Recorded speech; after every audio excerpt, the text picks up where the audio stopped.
Inquiry के लिए मनिहारी साहबगंज का जो प्रकरण है, ये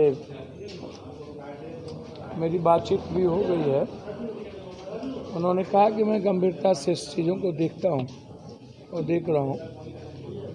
मेरे नॉलेज में ट्रांसपोर्ट मिनिस्टर से भी, क्योंकि वो मालवाहक के जो लाइसेंस है ट्रांसपोर्टर का, वो उनके द्वारा भी, हरजीत कौर के द्वारा भी, जो माइंस का उसमें मामला है, और यह केस 302 का और कई अनलीगल और सरकार के राजस्व के घाटा जो लगातार हो रही है, उस पर सालों से, और फिर इस बार जो टेंडर हुआ उसको मैं थोड़ा विस्तारित, अभी तत्काल मैंने सीबीआई इंक्वायरी की मांग मैंने की है।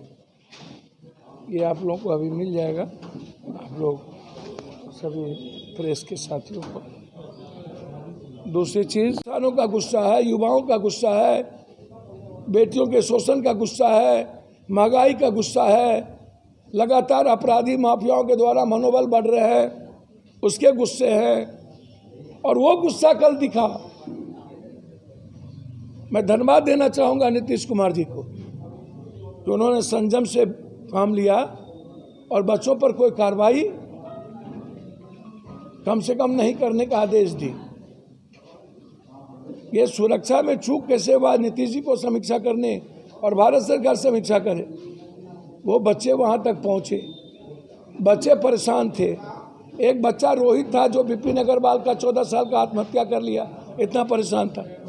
तब दुनिया में ऐसी घटना, भगत सिंह से बड़ी हिम्मत उसने दिखा दी, तो इससे बड़ी घटना दुनिया में हो क्या सकती है। बाप के न्याय के लिए बच्चे ने आग लगा लिया। कभी कल्पना करिए आप आंख बंद करके। तो कल जो घटना घटी है वो स्वाभाविक गुस्सा है युवाओं का, छात्रों का, किसानों का, या लगातार जो गुस्सा बढ़ रही है। लेकिन इस ऐसे तरीके, इसके पीछे वो बच्चा ही नहीं होगा, कुछ कारण होगा, उसकी जानकारी समाज के बीच आनी चाहिए या उसको बच्चे के लाना चाहिए। और इससे बड़ा बड़प्पन नीतीश जी ने दिखाई। क्षमा मांगना और क्षमा करना, ये दुनिया में सबसे बड़ी महानतम से महानताओं का व्यक्तित्व का काम होता है। लेकिन हम नीतीश कुमार जी से आग्रह करेंगे, जो गुस्सा लगातार, नफरत और जो सोशल मीडिया पर कैंपेन आपके खिलाफ चल रहा है, आपको इसको जरूर गंभीरता से देखना चाहिए। आप एक तरफ विकास की बात करते हैं, अब बगैर मनुष्य के, या बगैर इकोनॉमी के, या बगैर किसान के, बगैर किसान के तरक्की के, बगैर बाजार और मंडी के, बगैर न्यूनतम मूल्य के, बगैर महंगाई को रोके 110 रुपया से क्रॉस कर गया पेट्रोल डीजल, 1158 रुपया हो गया गैस, अब 110 रुपया हमारे यहाँ बिहार में। बाप रे बाप, और आप इस पर कुछ बोलते नहीं हैं। तो मेरा आग्रह है कि आपको इस पर गंभीरता से सोचनी चाहिए। हम लोगों की लड़ाई महंगाइयों के खिलाफ जारी है। हम लोगों की लड़ाई, हम कोशिश करेंगे इन सब की फाइल बने बिहार में, उसमें मैं लगूंगा। हाईकोर्ट और सुप्रीम सीनियर पदाधिकारी, मुखिया जी, जिला पार्षद, सभी लोग। अब एक बात समझने की ज़रूरत है, हम चुनाव आयोग से मांग करते हैं कि जिस तरीके से लोकतंत्र का गला यहाँ बीजेपी के कैंडिडेट या जो लोग घोंट रहे हैं, लगातार उनके फ़ोन टेप लोगों से बातचीत करके लोगों को प्रलोभन देना, ये एफआईआर बनता है। और हम लोग लगे हुए हैं कि यदि कोई भी कैंडिडेट जो यहाँ पर बैठे हैं और हमारे जनप्रतिनिधि के सम्मान और स्वाभिमान के साथ खेल करेगा और पैसे का लोभ दिखाना चाहेगा, जो नियम के मुताबिक बिल्कुल गलत है, संविधान और कानून के नियम के मुताबिक। मेरा बिल्कुल आरोप है कि यहाँ पर वीडियो अन्य पदाधिकारी, PMPO जो मनरेगा देखता है, वो लोग चुनाव को प्रभावित कर रहे हैं।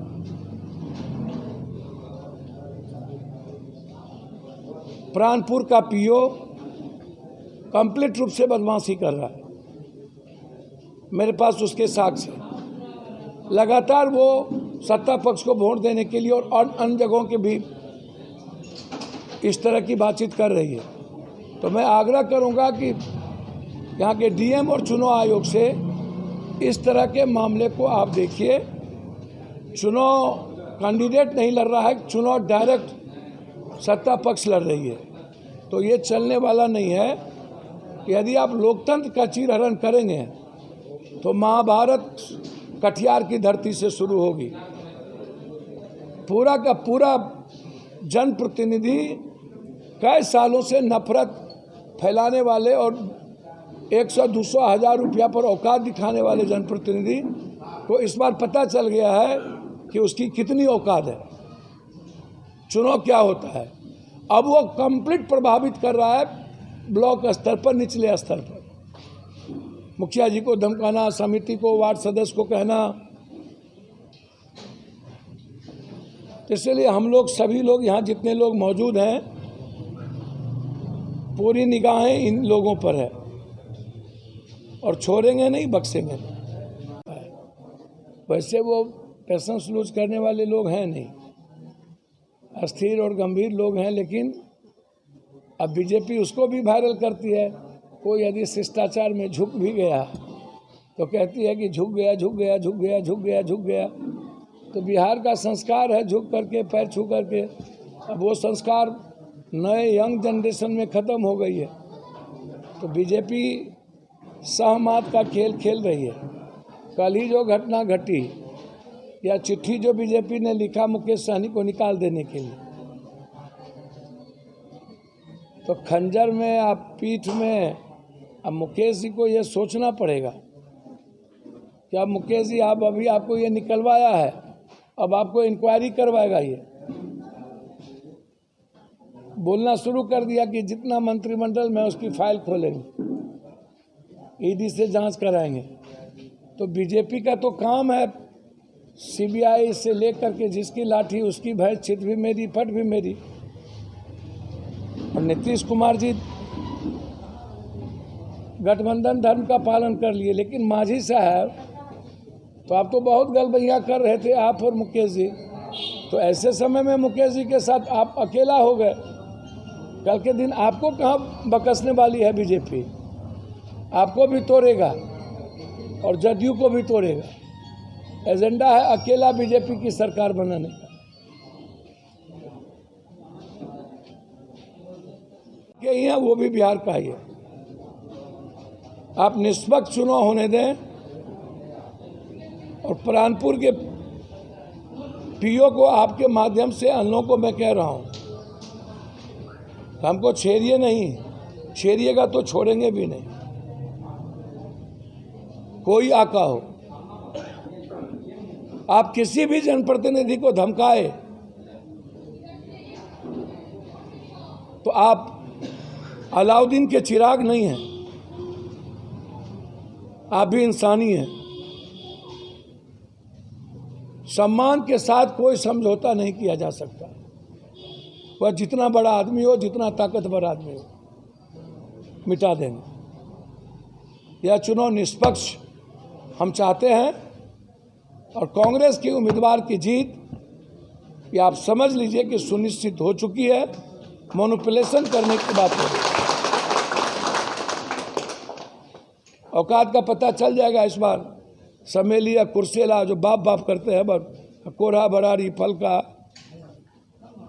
जहाँ कई नंगा खेल खेलते हैं, तो औकात का पता चल जाए।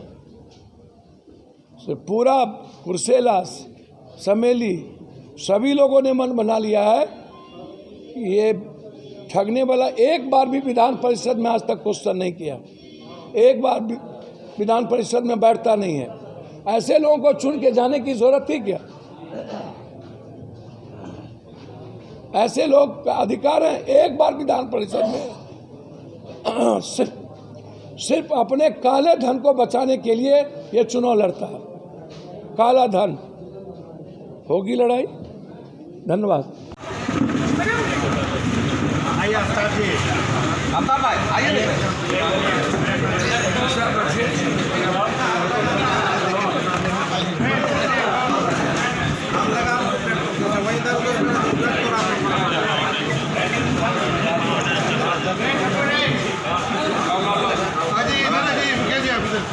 देखे